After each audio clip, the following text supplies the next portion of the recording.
started. I don't know what you did.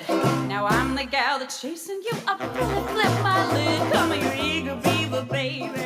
Hello and welcome to Was That an Orgy? Woo! starring Charlene and Teresa Bawd, two sisters that explore the topics of sex, sexuality, gender, and sex positivity. We will also try to answer the question, was that an orgy? Oh, we're live. SupercalifragelisticextraCuntumacious. If you say it loud enough, you'll always sound bodacious. Something, don't know the rest of Not the a song. lot rhymes with acious. That's true. Bodacious, contumacious, Pugnacious. pugnacious. That's it. That's the end of my yeah. vocabulary. Delicious. It's so It's delicious. delicious. Yeah. So yummy and delicious. It's stubbornly, perverse, or rebellious, willfully, and obstinately disobedient, a.k.a. a Bawd sister. Yay! Let's change our name to contumacious. Contumacious. Contumacious, contumacious, contumacious, contumacious. Contumashar. That's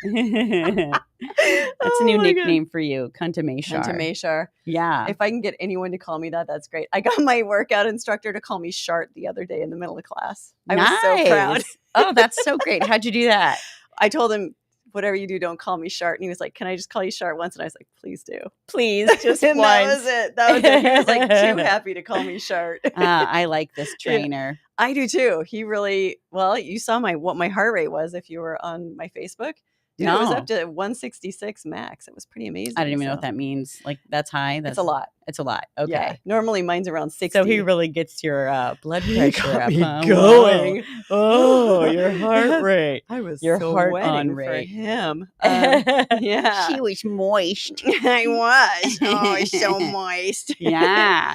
So Yeah. So how was your weekend? Oh, it was a little up and down, I gotta say. Is that what you call it? I'm Up and down. a little of Mhm. the in That's out. what we all a call little of it. the up and down. Yeah. Well, the old in out, in out. In out. Yeah, if you know what I Yeah. mean. Nudge, nudge, wink, wink. Yeah. Yeah, I'm going through some shifts, shifts in the Mhm. relationship landscape, Mhm. and It's probably was- healthy. it is, and I think that the worst part of the shift is kind of behind me, which is the part that led up to the conversation. Mm-hmm. And I know this about myself, that like usually I'll build up so much anxiety about a conversation that I'll be sick for days or weeks Not beforehand. sleep, diarrhea.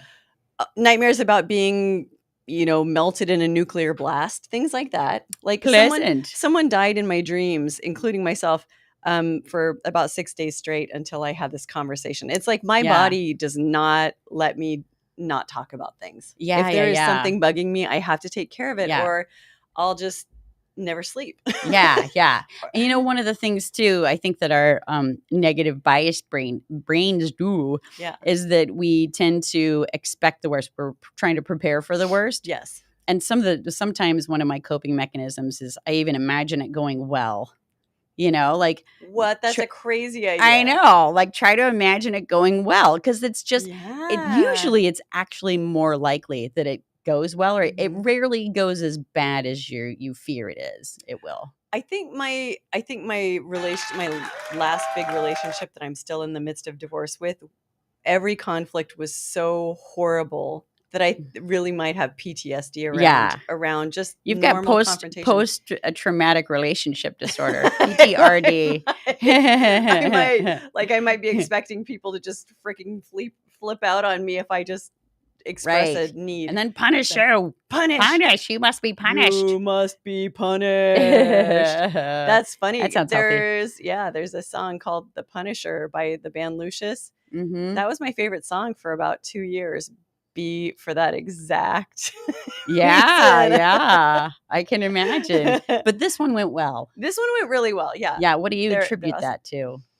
I mean, their emotional maturity and my vulnerability and openness, which is something I'm really trying to do. To just come with I feel statements and saying, oh, I feel and I need or I want, and just try not to put my nose in any business that isn't my own. Like, Right. you know, Right. you can have a theory about why certain things happen, but it's not my job to express theories about those Yeah. things. It's my job to just say how I feel, what I need, what I want. Yeah. And then it's on them to respond. Right. I like that because I think a challenging thing for us is to let go of control. Like a lot of the times we will say things to try to, manipulate. And I don't mean that in an accusatory way, but rather, I mean, manipulation's normal. We all like manipulate all the time in so many ways in life, but we oftentimes want to say the things to get the circumstances to change or the people to change to meet our needs instead of just be transparent and put it all out there and let everyone decide together. Yeah. I think that's why oftentimes we get into those other frames of mind where we're, accusatory and blaming and things like that as we're trying to solicit a certain outcome. Yeah, exactly. And I think part of that is have you heard about the two different cultures, the ask culture or the guess culture? No. So I think you and I definitely kind of grew up more in the guess culture, which is to try and guess if you're going to get a positive response from someone before you ask for something. So basically you don't like hearing a no. So you would say, what are my chances, of getting Michael to drop his pants? I think they're pretty good. Hey, Michael, would you do me a favor and drop your pants, please? Whereas like, woo! See how well that works? That totally works. I'm reformed. But maybe what I did, I didn't actually think you would do it. So actually what I just did was more of an ask culture thing, which is to just say, I have a desire. I have no idea how this is going to go. I have no idea if I'm going to get a yes or no. And I'm going to ask anyway. Yeah. And so being the ask culture thing doesn't assume that you know things about other people. Because maybe you don't. You might have enough experience with someone to be able to guess how they're going to respond. Or, saying, might I murder you, lady? Like they might say no. They're probably going to say no. So sometimes it's obvious what someone's going to say. But in general, ask culture is about just asking for what you want and not trying to guess. Yeah, not thinking that you're psychic and that you can predict the future. Right. Yeah, right. And it might make you uncomfortable. It might make the other person uncomfortable. And I think the thing with guess culture is that we're really, really afraid not only of hearing a no, but also of making other people uncomfortable. Like, what if I ask for something you really don't want to do? And then you feel pressured to do it. Yeah. Even though you don't want to. But ask culture, it demands that everyone be honest about what they want and what they don't want and all that. So it's challenging. Yeah. It's and don't you think it part of the ask culture has a lot to do with a sense of self-worth? Like if you don't think you're worthy of getting your needs met, if you don't feel worthy as a person, then we might tend to be more guess and manipulate because we want the outcome, but we don't think it's going to happen because we don't think we're worthy. Totally could see that being the case. What's an example of a guess culture statement? Let's see. I think it's oh God. Or a situation. Okay, a situation would be like this. It would be like, oh God, I'm let's see, what would I want? You would want I really want you to massage my shoulders. Okay. So I was going to say something about ask would be a blowjob. No, you're baby my Jesus sister. butt plug. Oh, yeah. You're my sister. So let's say my shoulders are really sore. And I'm like, hey, Teresa, could you massage my shoulders? I've got a knot. And that's ask culture, obviously. Yeah.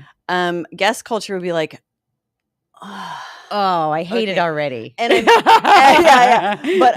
But see, what I'm doing is I'm seeing how you respond to that. I'm like, oh my God, I really tweaked my neck, Yeah. And what I want immediately is just to ask you to rub my neck. But I'm going to beat around the bush and I'm going to be like, oh man, dude, I really screwed my neck up, like, wow, what's going on here? But I'm not asking. Right. I'm putting it out there and I'm reading your signs and the reaction you just had, I'm not going to ask. Yeah. Because you're like, oh, dude, I hate this. And I'm like, see, that's ask culture. Yeah. I didn't have to ask and I got an answer.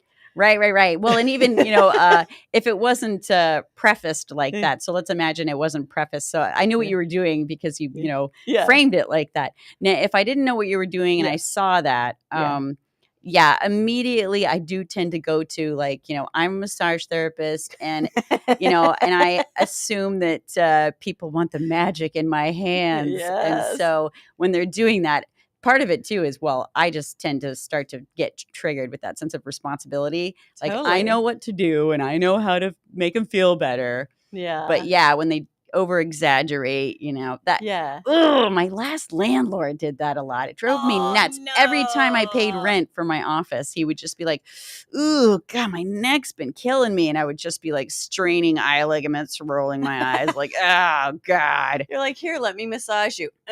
Strangle. Yeah, totally.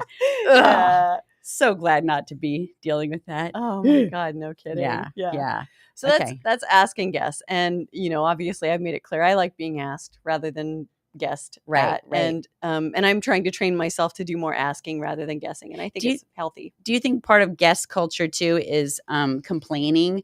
Like when you complain about what you don't want rather, or what's happening that you don't like, rather than just ask vulnerably and transparently for what you do want. I think it is like at least a symptom of it, or maybe it stems from that same issue of not feeling like you're worthy of getting what you want.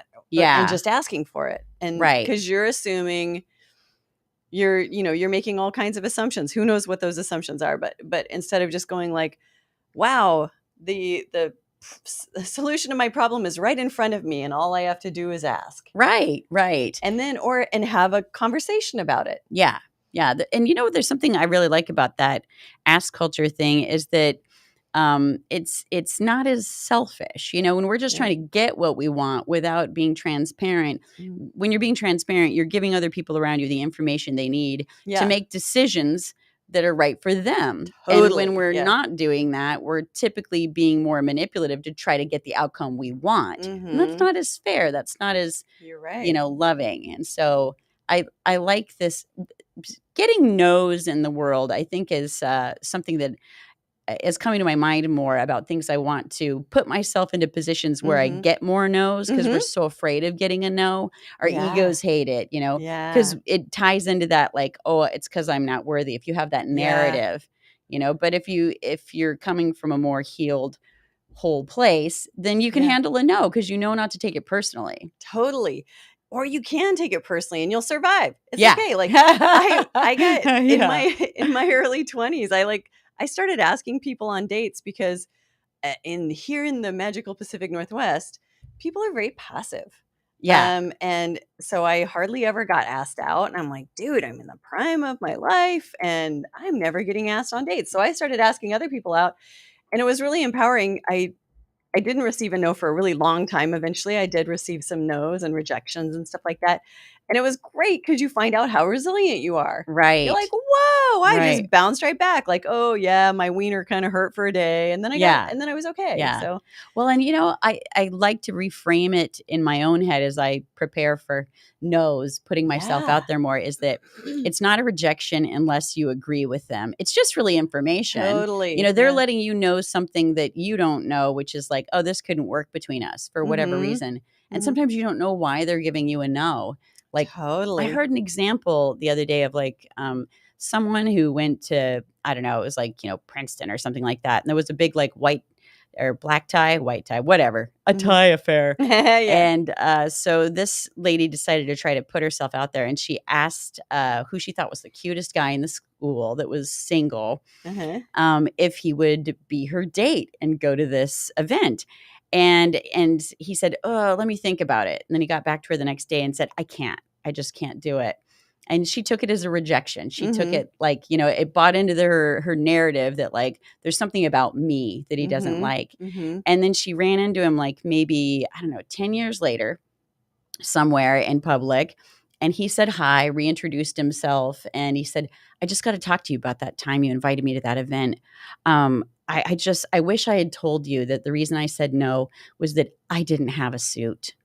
And sweetie. but all, she internalized it and added to her narrative, and wasn't, it's better when we assume the best of everybody and the best of the situation, because you just can't even imagine. And when we just let it buy into our narrative, our wounded ego narrative, then we're oftentimes assuming the worst. Yeah. So, and I think we can all do well to assume that we're not for everyone. Like, there are a lot of people who I'm just not going to be the flavor that they like. And that's great, because that means I'm actually a flavor. That means I have personality. And you're a spicy flavor. I'm spicy. Yeah. It's like, or maybe they don't like people who are taller than 5'5", or, it's like, you never know why why you're not their thing. And that's okay. But if you're getting constant feedback again and again about the same thing, and maybe it's a personality thing or a body odor thing, maybe think about changing some stuff up. Ask for some feedback. Yeah, that's not bad. But a lot of times, it is just personal preference. Yeah.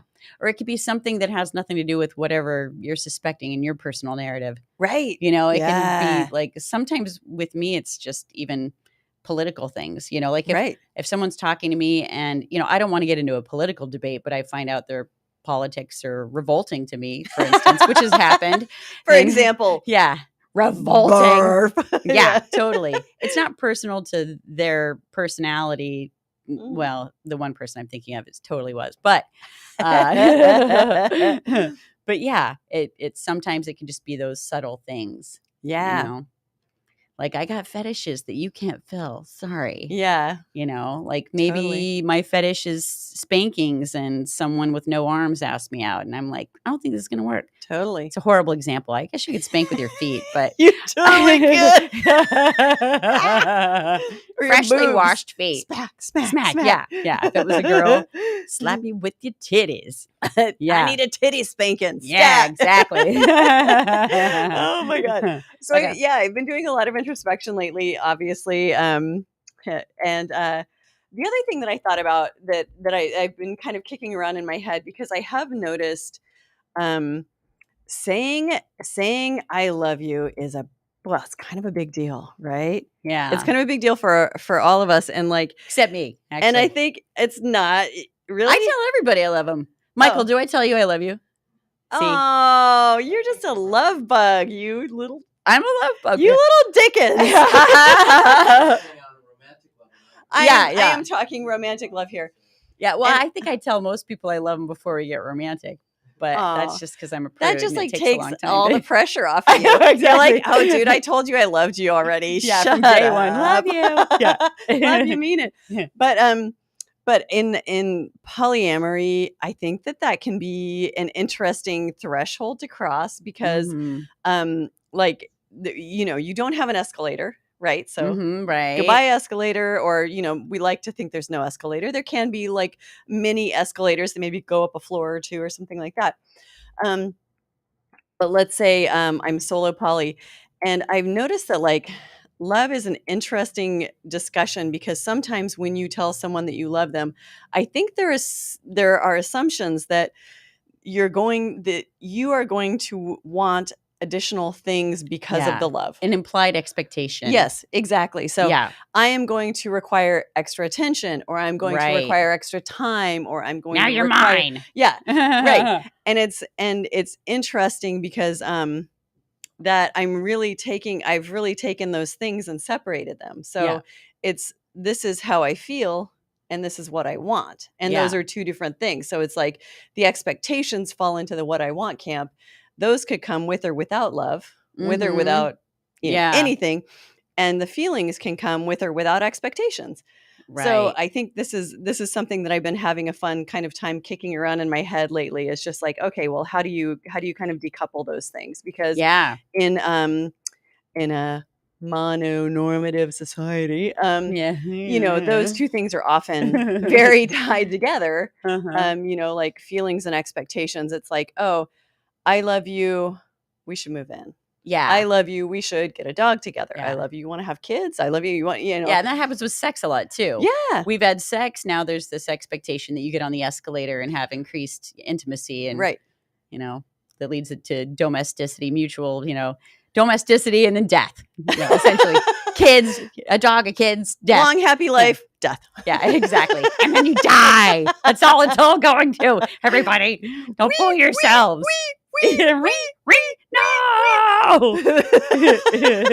Yeah. That's the sound of the realization of mortality. Yeah, exactly. The psycho knife. Yeah. my Yeah, God. totally. Yeah. Yeah. I squirreled you. Well, That was did it. you make your point? That was Okay, you it. did. That was it. You went along beautifully with it. You good. you surfed the wave just like that. Woo! Yeah. I would like to just bring this up. Let me yum in your mouth. This is a It's a sticker that was sticker, left here okay. in the studio. I believe these are full spectrum cannabis. Can of butter. Can of butter Ooh. edibles. Are you kidding me? I'm going to hold this up. Can you put can of butter in your can of butthole? What's the Can brand? of butthole? Can of butter? LB's edibles. Yeah. Can of butter. This is why they edibles. left this sticker here. They were hoping we'd find it and read it and show Because everybody who doesn't else. want to eat can of butter? I mean, I are you don't. kidding me? Can I get paranoid on can of butter? You Oh know my I God, can. you You know bet I your can too. whoopee. I think we've Yeah. talked about this where you and I agree that basically cannabis is great for sex and we can't do it Yeah, otherwise. yeah. As long as I'm allowed to have an anxiety attack the whole time During I'm getting sex. fucked, yeah, then it's great for me. You know, like, So you can know. you screw someone who's in the fetal position? I found out you can, as long as you like it from behind. You can totally be screwed in the fetal position. Be the big spoon. And stir with the little spoon. Which, oh God, Put your fork in it. Ow! Let me Ooh. yum in your mouth. Yeah. There All you right. go. So we have some questions. You want to do some questions? Yeah, You let's got anything else? answer some questions. Oh my God, this is such a good question because we were almost just talking about this. So Oh, perfect. nice segue. Phew. Yeah. I'm curious about something I hear often. Please don't take this question as judgment because it's not. I feel judged. I'm so activated right now. I see a lot of people talk about jealousy when their partners have a date, even to the point of breaking down in tears and freaking out. If it's so hard on you to deal with your nesting partner to see other people, why are you ethically non-monogamous or poly? Is it worth it? Mm-hmm. Does the jealousy get better? Mm-hmm. Good question. Yeah. Dude, I love that question because that is something that I have thought about. I'm like, Right. this is challenging stuff. Mm-hmm. And I do question, like, is this what I want to do? And luckily the answer is yes, because Yeah. I keep doing it. Yeah. Now, if the answer was no and I kept doing it, I'd be a fool. But no, for me, it's worth it. It can be really challenging. You never know when the jealousy is going to pop up. The Mhm. jealousy does get better because what happens is, I think generally the jealousy is like a fear of something bad happening, a fear of loss, a fear of scarcity, something like that. So at first, your first few times seeing your nesting partner, your significant other, even not even a nesting partner, just anyone you have emotional and physical attachment to, the first few times your emotions are pretty big, but a lot of that's just fear. A lot of that's just like, oh God, are they gonna like that person more? Am I gonna lose time? Am I gonna lose love? Am I gonna lose this or that or the other? And as this happens again and again, and you realize A, that you're okay, and B, you're not losing anything, and Mhm. C, your partner might be really grateful, Yeah. that's like you start getting positive reinforcement. So the jealousy definitely gets better. It's exposure therapy, essentially, right? For sure. It Yeah. is. And don't you think part of it has to do with too? I feel like what you put into it, you get out of it. So, like, if Mhm. someone just sits there and feeds the jealousy, and they don't have awareness of what's Mhm. going on in their mind, and they don't try new things, if they don't Yeah. try to, mind control within themselves, Mhm. and try to change their focus, try to do some of those compersion exercises. You're going to get out of it what you put into it, just like Mhm. exercise, like everything Yeah. in life.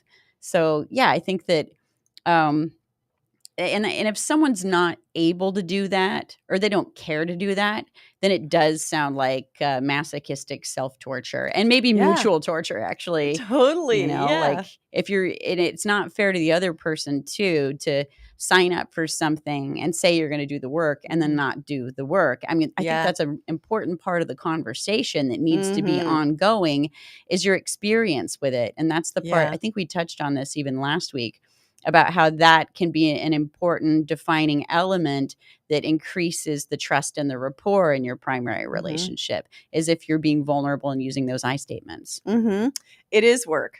Mhm. And let's all be realistic. Being loved by someone and loving someone should also be work. Just because you love someone doesn't mean you know everything about them. It doesn't mean that you're going to be able to meet all their needs. All of these things have some work involved. Ethical non-monogamy is probably trickier, but it depends on who's involved. Right. And I think that one way that you can also work on jealousy is to don't think of love as a subtractive thing. Because I love you doesn't stop me from loving anyone else. The thing that to be worried about is time and attention. Those are the things that are subtractive. If I give you time, it takes away time from someone else or something else or laundry or whatever. Yeah. Same with attention.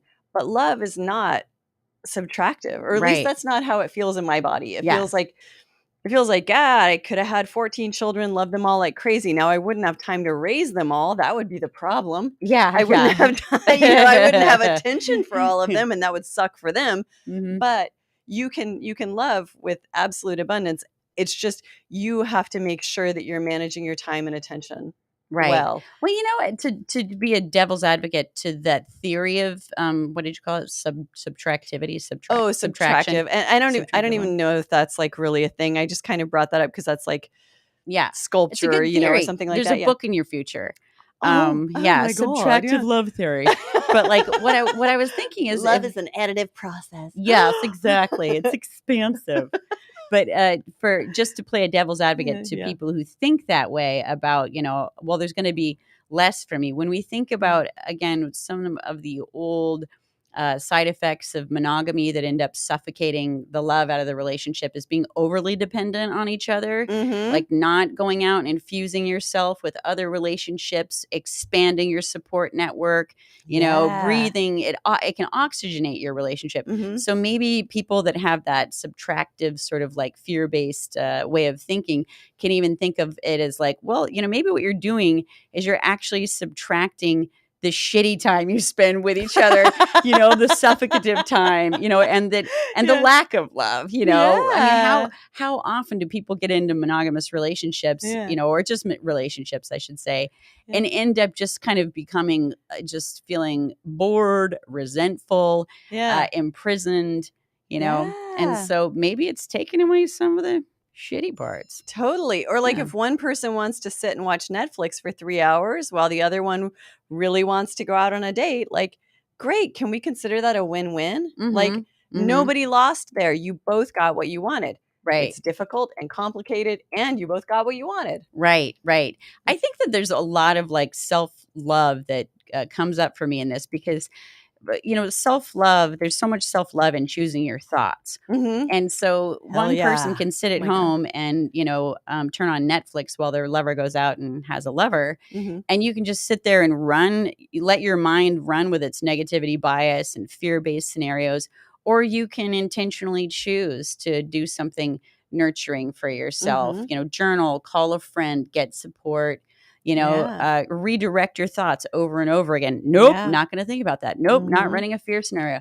Nope, I'm going to compert instead and be happy for them. I'm going to choose thoughts that, this is good for them, so it's good for us, and trust. And so there's that element too. I like that. It's the thought stopping technique. And I'll go even a step further if I'm really having a hard time letting something go.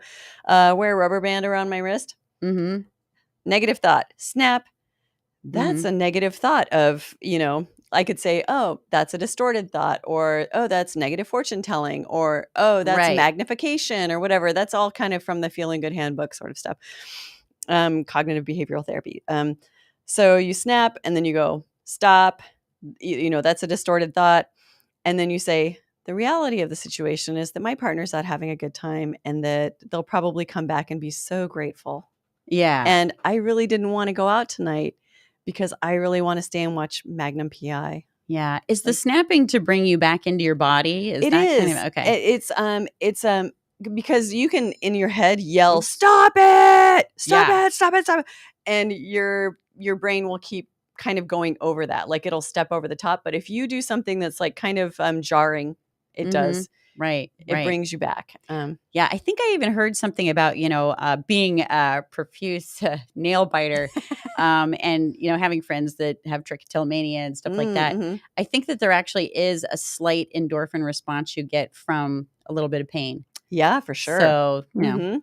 it doesn't sound bad. Little self BDSM with your CBT There you go. and Yeah. your CBT. More Oh, acronyms, more acronyms. yeah. CBT. I'm like And your CBT. CBD. And I'm thinking like, now I'm like cognitive behavioral therapy and cock and ball torture. They're both CBT, by the way. You're welcome, Mom. I forgot about that. Yeah. Cock and ball torture. Cock and ball torture. Did we answer the question? I think we did. Okay, good. You're the tracker. I'm the slacker. I think we're good. Good job, slacker. No, you're there. You're living in the moment. Oh my God. I'm going to skip that one. That one's a rough one. Okay. Was it the really long one?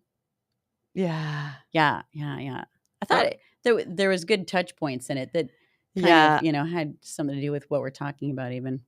Oh, I want to get to this one. I think this one's okay. Really fun. Okay. All right. Having an ethical issue. I'm going to get comfortable for this one. Yeah, sure. Little background. Okay. This man is in a chocolate making factory. Just kidding. We're watching a video of a chocolate making factory. This man is 55, in the process of divorce, been separated for 9 months. And he's currently dating a woman that he knows identifies as ethically non-monogamous, and he's not really dating anyone else. They really like each other. They're kind of seeing like, oh, could this be a lasting relationship?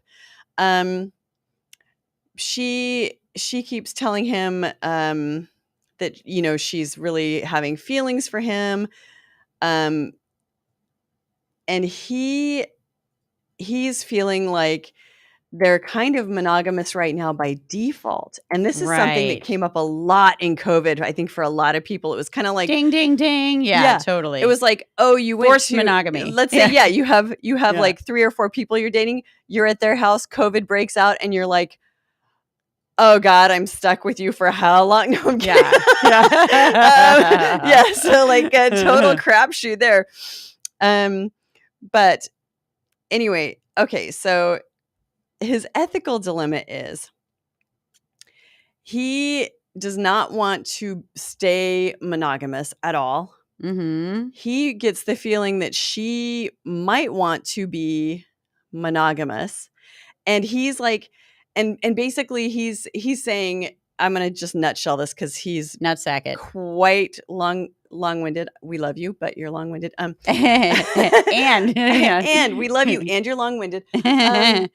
But basically what he's saying is, I've told her I'm ethically non-monogamous. He has no interest in being monogamous. She knows that. He knows that. I thought she was too. Did I get that wrong? Well, they're in an ethically non-monogamous relationship, but they happen to be semi-monogamous by default right now. And she's never been in an ethically non-monogamous relationship before. I get the feeling that she's less experienced with that. And he gets so he's, this is the ask versus guess culture thing. Yes. Because I think he's trying to read her mind, and he's thinking she's like wanting to be monogamous. Yeah. And he's saying, hey, I'm non-monogamous. But he's kind of wondering, like, do I need to just break up with her because I'm afraid that she's getting the wrong idea that I'm going to be that I'm going to be monogamous forever, and I'm not, like, am I leading her on essentially? Yeah. And my answer to that is like, if you've been honest, she's a grown-up, right? And you're a grown-up, and so if you've been honest about it. Again, it's the thing about you can develop big feelings, but I think that she should be prepared for the fact that at some point she might lose some of your time. If if you're giving her a lot of time now, maybe start dialing back the time, even if you're not going out with anyone else, because you are going to need to navigate this very carefully. Mm-hmm. You're going to have to be very gentle about it.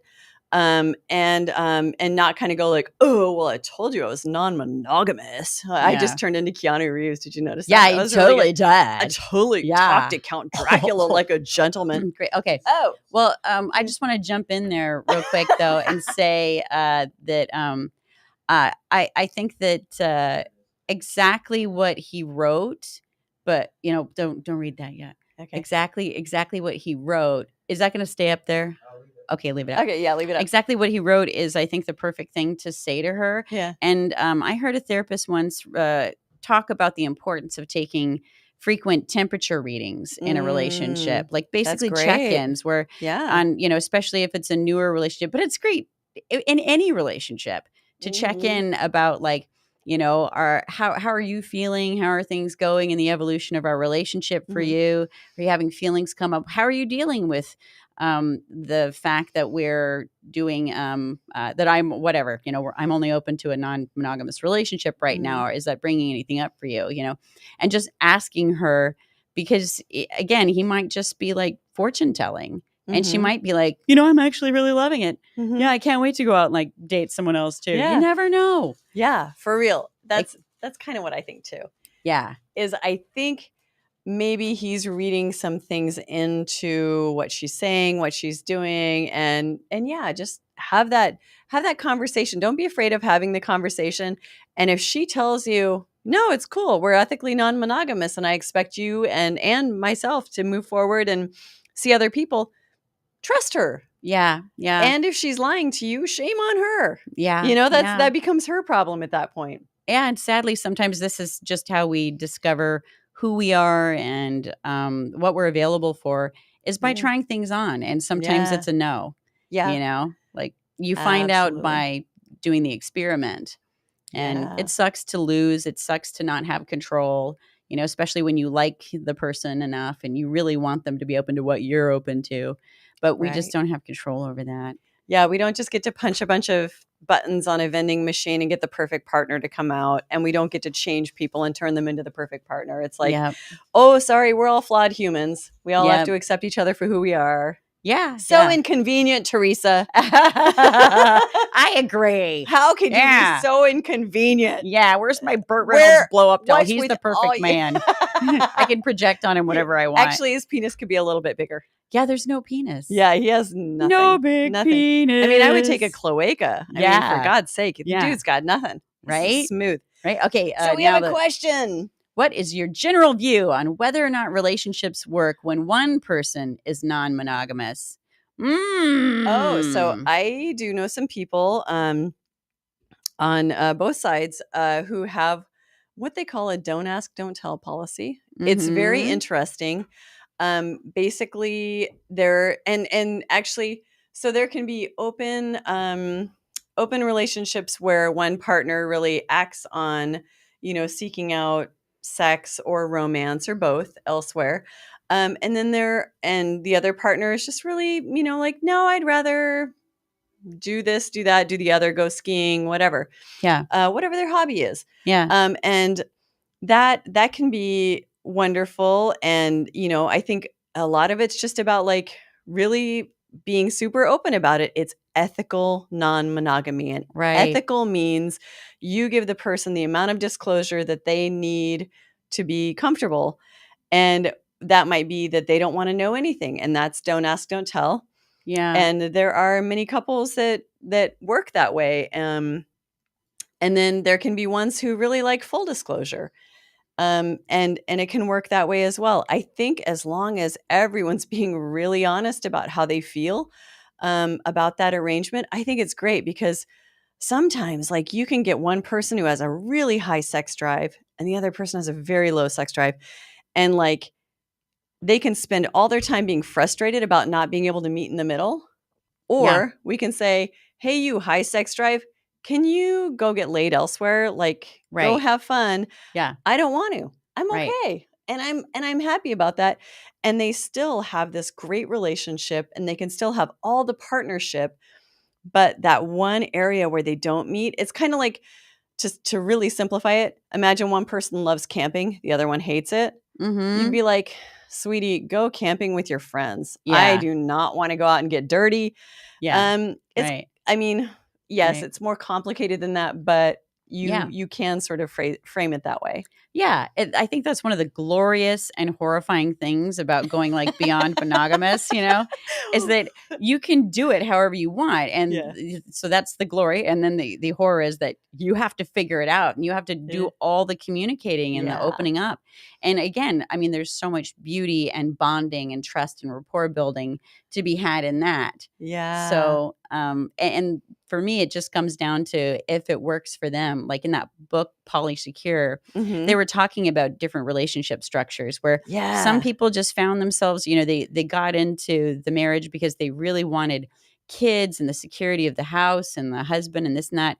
And I'm thinking of this one where it's a woman and a man. And the woman eventually, she was just really never into sex, but she was dutifully going through with, the sexual relationship because to just keep him happy Mhm. and get kids. But then Mhm. when she had kids, she just was honest and was like, the sex thing, I've just never liked it, and it's Mhm. okay if you want to get things elsewhere. And they created that structure. And he found he really appreciated having the secure home base as well. Yeah. And it worked for them, as long as Yeah. it works, the people work it out and it works for them. That's great. No harm, no Yeah. foul. But yeah, if one person is being non-monogamous and the other person can't handle it and it's compromising their own constitution, mental Mhm. constitution, Mhm. then that ain't no good. Yeah. If you're Mm-mm. enduring anything, don't Yeah. endure it. Like, Yeah. enduring is not the same as consent. Enduring is like that's kind of fear-based or loss-based. It's like, so enduring is like, I don't have a choice in this, so I should just go along. Yeah. So don't ever endure anything. Make sure that you're being really honest about how you're feeling about things. Mhm. God, what did that just remind me of? And get therapy. I was gonna say, I do think, to keep intimacy going, like if you do get into that sort of situation, or like the example that you just gave was really great. So I think like, if you, I would say to that couple, I would really want to see them have some sort of ritual of physical connection, even if it's not sex, if it's like massage or head scratching or foot Right. rubbing or anything like that, just to make sure that they're staying really connected with each other. Like, it could be like, I'm going to rub your feet and we're going to talk about how your week went. Yeah. How was your week? How was your day? And just like make sure that you're keeping the physical and emotional connection going, because Yeah. that is labor that needs to happen. Right. And that, what's come to my mind before as well is if you're really invested in keeping the primary relationship going when you're opening up, I think it's a great idea to get into some relationship therapy with a therapist that's Mhm. open to that, so that you have Mhm. the structure and the accountability on a regular basis to continue to be open, be supported in your feelings, and to be hopefully like learning new skills, learning new ways of dealing with your feelings. Mhm. And so sometimes I watch people just kind of like stumble into it, and then Yeah. just like let Paris burn, and it's, oh, we have a new question. Okay, you read it. Okay, we're a married couple in ethical non-monogamy for almost 3 years, and we found very little other married couples in the community. Do you have any ideas why? Well, my first idea is because it's hard. Congratulations on being married for 3 years and doing ethical non-monogamy. Yeah. It's a hard transition to make. Mhm. So, the fact that you were married, I'm assuming you were married before you went into ethical, and I'll just say, I know you, so I know you were. But you were married first and you made the transition successfully into ethical non-monogamy, and that's really hard. Like, Mhm. both people have to be equally invested in it. Mhm. It's super tricky. Sometimes one couple, one person in the couple will be successful for a while the other person's struggling. And so Yeah. it takes a lot of courage and a lot of strength. So congratulations to you guys for doing it, first of all. Woo-hoo! Yeah. That is, yeah. So, and yeah, it's really, I think it is because it's difficult. And I think because, it's hard to find community around that. So there are poly communities on Meetup, but COVID's really sort of stepped on the balls of a lot of those things. And That's for shizzle. yeah, so those normal social outlets like Sex Positive Portland, the kind of, I can't remember. Empowered Pleasure. Yeah, Empowered Pleasure is doing a good job of staying really relevant. But then there are other poly communities that they've just really dwindled. And so I think that's part of it, is that a lot of people kind of got back into forced monogamy. I'm really hoping that once Omicron's gone, that maybe we'll start, coming out, and maybe you'll start seeing more people again. Can I want to add, this is not like a feeling, but more of a pondering suspicion. Do you think part of it could be that if people are going into ethical non-monogamy and they're not doing all those therapeutic practices, that it can be the beginning of the end? Like if they're not self-educating and getting the support that they need to really learn how to do it ethically and in a loving, supportive manner, then it can just be like, tossing a grenade in a relationship. Totally. And sometimes it's handy for that. Like sometimes people want that. Yeah. If you're ready to burn the motherfucker down and your partner says, hey, I've been eyeing this barista down at the coffee shop, you're like, fuck yeah, let's do it. Because you're like, let's throw a match on this thing. Yeah. That happened to me before too. Yeah. You're like, I got one foot out the door. You're going to go ahead and ask this question. Yeah. Perfect. I had a partner say once, hey, all that stuff that you've ever wanted me to do, like, non-violently communicate, and hold you when you cry, and, be a good listener and all that kind of stuff. I'll be honest, I've never wanted to do any of that. And, I don't think I ever will. And so it's okay if you want to go out and get your needs met by other men. And at very first I was like, oh, thank God, some hope after 7 years of, hitting my head against this wall. Yeah. But then, but deep inside I knew like, oh, this is the beginning of the end. Like if we're opening up and as soon as we started reading all the books say, it takes a very strong, healthy relationship to be able to do ethical non-monogamy. Yeah. And a lot of people use non-monogamy as a gateway drug. They're like, I'm frustrated. I'm not getting my needs met. I feel like I've tried everything in my toolbox. Fuck it. Let's fuck other people and see if we feel better. Yeah. Because it's either going to give you what you need and you're going to be like, oh, actually, I'm getting this. Like, let's say you love butt stuff and your partner doesn't want to do it. So you're like, hey, I'm getting the butt stuff that I want. And I still have my amazing partner. And suddenly everything's bright and shiny and happy. Yeah. Yeah. But a lot of times it's actually way more complicated than that. And it is the beginning of the end. And that does happen a lot. And that is like one way to do it. Yeah. And in that book, the first book I read was Opening Up. Ethical non-monogamy doesn't just mean sex too, because I remember one of the case studies that I read about was a couple where the guy was really into BDSM and the wife wasn't. So like they had conditions around, like he was able to go out to BDSM, functions and have BDSM partners, but they actually didn't do anything, who's to say what sexual is, but they had their rules, no penetration, no kissing, but no penal penetration. So anyway, we get to make up the rules. It's true. Yeah, we can. Like, and I've known many couples where, they're like the two partners are worried about different things. One of them is more worried about like the other partner making a romantic connection. The other one's more worried about the other partner making a sexual connection. Yeah. So it's like, we all value different things. Yeah. It might be like, oh yeah, I fucked him, whatever. And there's nothing to worry about. But like, oh my God, I looked into his eyes and now I'm in love. Yeah. Like, you just... I think it's so important too for everyone to find out what the love languages are, what your partner's love languages are. Because if you want to hang on to your primary relationship, it's good to keep, fueling them with whatever their love languages are. So I'm going to try and remember them. There's, there's words of affirmation. There's physical touch. There's acts of service. There's quality time. Shit, what's the last one? Physical, right? Well, I think I said touch, physical Oh yeah, touch. touch. Yeah, Physical touch, words of gift giving. gift giving. That's Right. and I never remember that one because it's 'Cause my me least. too. It's my very least. I don't give a shit about gift Yeah. giving. I'm Yeah. Wah, wah. Okay. Yeah, totally, Yeah. totally. Like flowers, don't waste your money. Yeah. I don't want to watch something die for, you spend $20 Yeah. on. But I'll like, sniff it. I'll sniff it. I'll sniff something that What are we smells talking good. about? Yeah, so I think right. smells should be dirty memes. That should definitely be a love language now. Dirty memes. Like disgusting memes for sure is a Maybe love that could be language. words of affirmation. It's just affirming. They didn't say what it's affirming. It's you know? affirming. I see you, you Yeah. sick fuck. Yeah, yeah, You're yeah. gonna love this. Stinky good. You're so stinky. Dude. I saw there was this meme of like a luchador in a bathtub filled with raw chickens.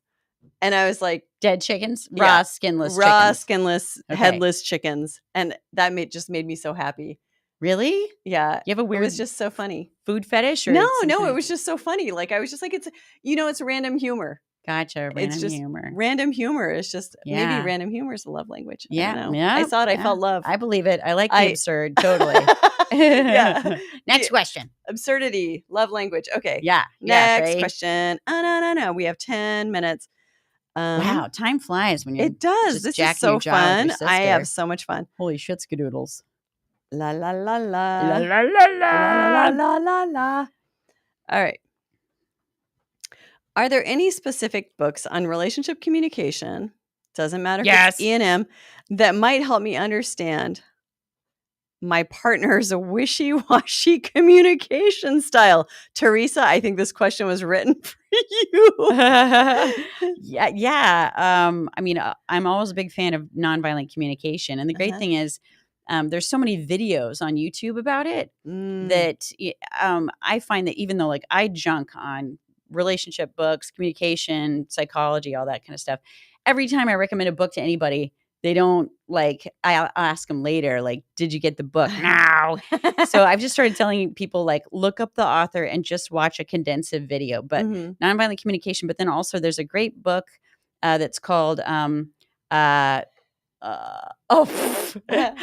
was a comment that came in that says, when is Teresa going to make a movie for Hump? I have thought about that so much. Me too. Yeah. But I'll would get it back be to weird that. to make one together? Depends on what it is. Okay. But the idea I have, no.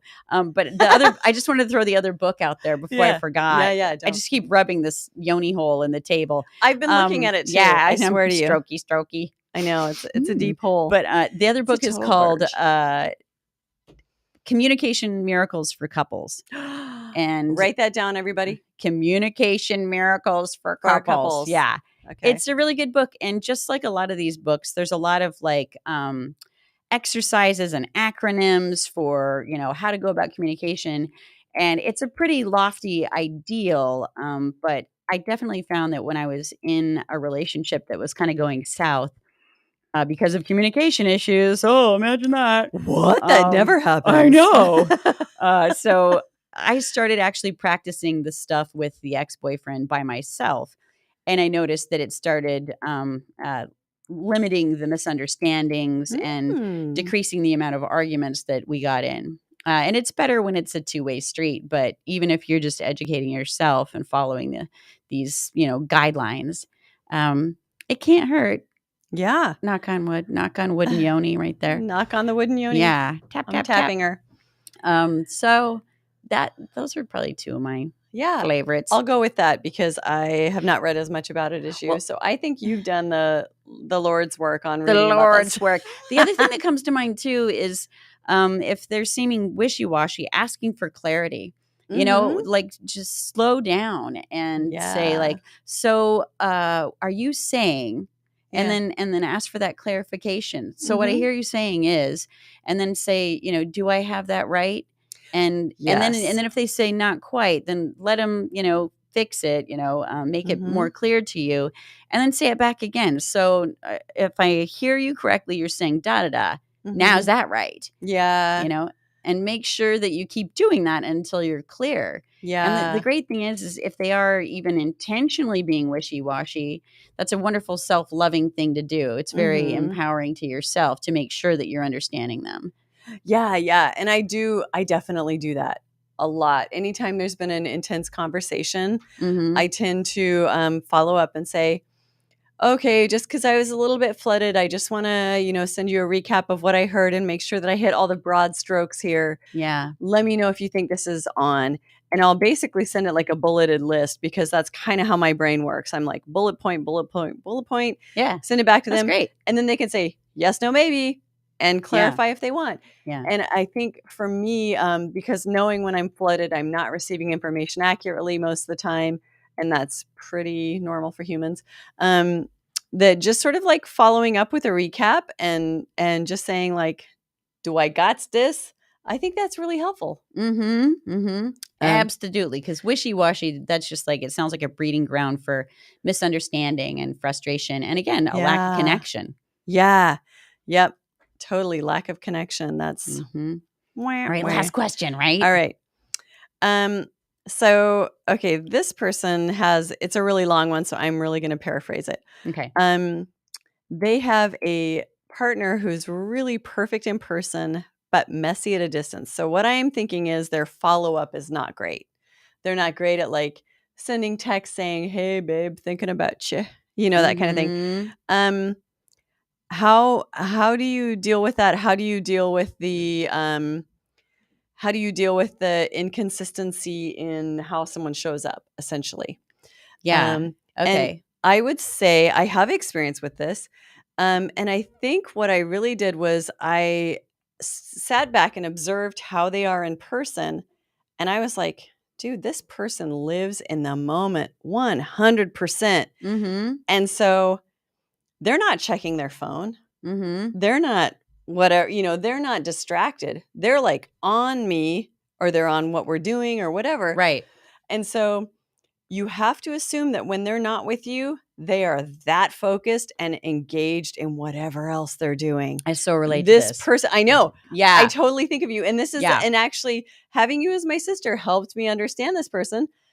And I was like, that's beautiful, because you know what I get out of that is when I'm with them, they are 100% with me. And that Absolutely. feels so good. Yeah, that's it's beautiful. I love that this came up, because this is what came up a lot with me and the last person I was seeing, is that he would get frustrated when I would not be as responsive as he would like. And that's one of the things I said is like, one of the benefits of me is that when you're with me, my attention is 100% on you and I don't check my phone. Yeah. And then when I'm not with you and when I'm with someone else, same rule applies. I want to be present with the person that I'm with. Yeah. And the other thing too is you have to clarify what your needs and expectations are, and go back to the asking. You need to ask that person. You can't expect them to read your mind either. And so it's important to come forward and say, and to it brings up the theory of like insecure attachment styles, where it's important to ask for reassurance. If you're feeling insecure, ask for reassurance. Just say like, hey, I'm feeling insecure.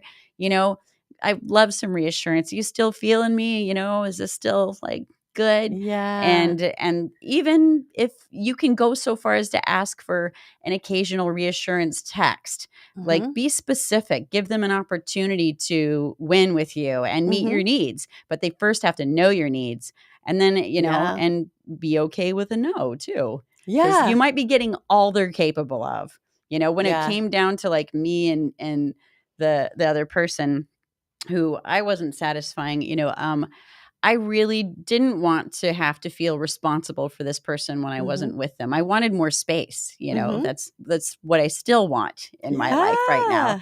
I'm great. All the years of 22 years of serial monogamy. I'm like, oh, take care of yourself for a while. I need to be around independent people, So and yet someone else would say yes to that and find that to be endearing and beautiful. But I'm not that person right now. Yeah. Sorry. Absolutely. That's the beauty of it. Like you're being honest about what you're capable of and what you need, and they're being honest about what they need and what they're capable of. And I can't read your mind. Reach out when you want reassurance. And I'll reassure you. But and it's actually really good to be specific, kind of in the beginning of a relationship. So you say, well, if I send you a text message and more than 24 hours passes, I'm probably going to start taking it personally. Yeah. For some people, that threshold could be 3 hours. And that's the case where you're like, yeah, this isn't going to work. You're Yeah. going to be like, no, I might not get back to you for like 12 or 18 hours, but it'll be within Right. a 24-hour threshold, but it's not going to be 3 hours. And it's okay to negotiate these things up front. It shouldn't feel like a burden. So only agree to what you feel good about, only agree to what you think you can really do and follow up on. Yeah. And ask for what you want and what you need. Yeah, I like the idea of too just the being open to renegotiation. Yeah. Because we all change, and when people get stuck in like hard, rules for the relationship, sometimes that can lead to relationships ending. Oh, If they're not flexible and you can't grow, then a lot of the times people are like, "All right, well, I guess I need to leave you. Yeah. Sorry." Yeah. Whereas it might just be a simple little tweak Mm-hmm. that might make everyone feel okay. Yeah, exactly. Yeah, We love tweaks and yeah. tweakers. Yeah. No, I don't love See? I don't love tweakers. tweakers either. They rob your shit. Whoa, it's 6 Exhausting. o'clock. Wow, it's exactly time. God, that's crazy. Bum, All right, I'll bum, just say bum. it like I do every time. Don't forget to like and subscribe because it really helps us get out there and possibly make ad money one day. Give her money on Someday. Patreon. She's paying for all this shit and it costs money. Okay. Yeah, I'm cool. Okay. Maybe we'll I had a funny idea. What? We could do one episode where like the Patreon viewers can get the under the table view.